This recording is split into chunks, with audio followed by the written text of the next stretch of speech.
তো ফাইনালি তো আমাদের পুজো দেওয়া কমপ্লিট হয়ে গেল। তারপর আমরা ব্যাগ ট্যাগ নিয়ে একটু পেছন দিকটা এসে বসেছিলাম। আর দেখো কতটা সুন্দর চারিদিকে গাছপালা।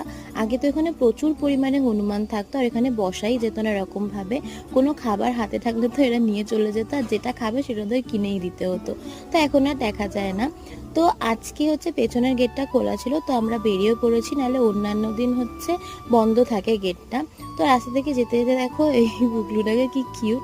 তারপরে হচ্ছে আমরা চলে যাচ্ছিলাম, আর এই পিছন দিকটায় তো দুদিকেই হচ্ছে দোকান বসে, আর একদম রাস্তার শেষে হচ্ছে লঞ্চ ঘাট।